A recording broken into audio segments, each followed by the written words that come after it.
Sio ni weekend. Ndio fulani amenipigia. Nilikuwa like kidogo hivi lakini na mambo imeenda sawa. So namwendea hivi, nikirudi nitafanya ile kitu kidogo nafanya motivate. Yeah. Sawa au kufika tutatoka. Sawa. Karibu na huko. Joto marumio umetoka. Oye, guys kwa nini ilikuwa aje? Si ilikuwa mimi. Ndio hadi mtu anataka kupika mwanzo. Na mama tu dakika mbili. Nilikuwa nafanya assignment. Babe, acha achana na amtaki kutoka.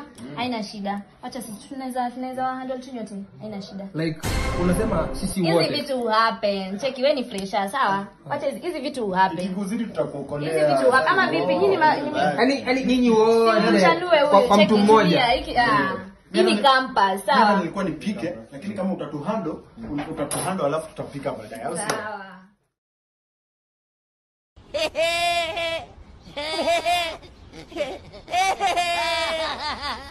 Wanawake ni wakora.